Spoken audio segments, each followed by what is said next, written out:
How do you think people will react to this film? I mean, hopefully the way I reacted when I read the script, I had the same, it felt like a horror movie, but a very real, plausible one. And that's just because they did so much research, and it's certainly the most authentic pandemic movie I think that's ever been made. So, you know, when one of these super viruses does break out, this is kind of what it's going to look like. She failed to respond, and her heart stopped, and unfortunately, she did die. Right. I'm sorry, Mr. Emmo. I know this is hard to accept. Okay. Can I go talk to her?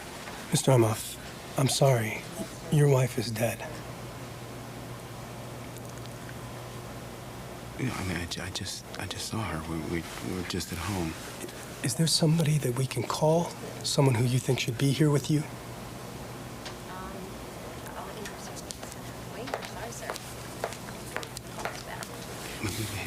We had dinner, we had pizza. She said she was jet lagged. Some people get a disease and live.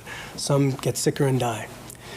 Now, we're going to have to notify the medical examiner, and they may request an autopsy. Or if you wish, we can order one. But I can't guarantee it's going to tell you any more than I can.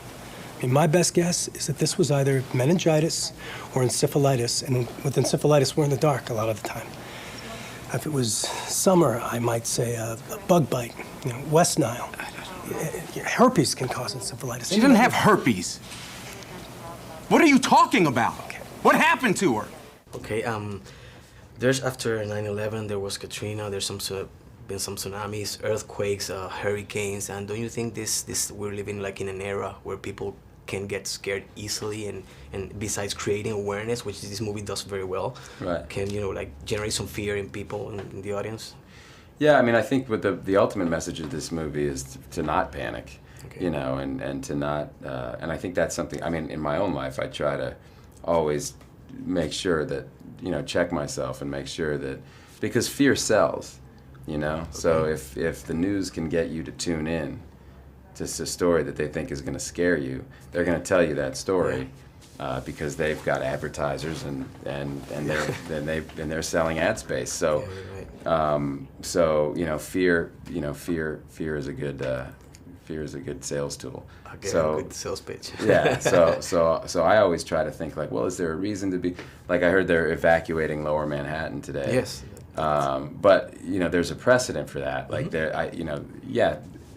maybe there won't be a storm surge, but there has been in the past. You know, Lower Manhattan has actually been underwater in the past. I live in the tropics, so that happens every times. So it makes. I mean, I lived in Miami for years. Like, sometimes you got to leave the house. Yeah, I know, it happens. Keep your fingers crossed. But you know, I think it's when fear leads you to do things irrationally. You know, that's when it's really kind of not helping you at all. In this film, you represent like the emotional core of the story. You know, you have to. You have to protect your family at all cost. Right. Where do you get that strength? You know, you're one of these actors who have this ability of playing these strong action characters, but at the same time have this vulnerability or emotion that people can identify with. In this particular case, where do you found that strength to portray this character? Well, I think I just really believed the script, you know, and I thought Scott really did a great job. And in talking with Steven about how we were going to play all these scenes, they just made sense. Like, to me as a father, you know, if there's this super virus out there and your daughter, you know, you don't know whether she's been exposed to it, you know, then, or if she has an immunity to it. I mean, it's literally, the stakes are so high that you would do whatever you can to protect your kid, you know, and so that stuff. So all of his behavior really tracked. And it was kind of the emotional core for the movie, because he's making decisions, I think, that every parent out there is going to relate to. You know, they're going to go, oh man, if that were me, I know exactly. Exactly. I know exactly why he's doing what he's doing.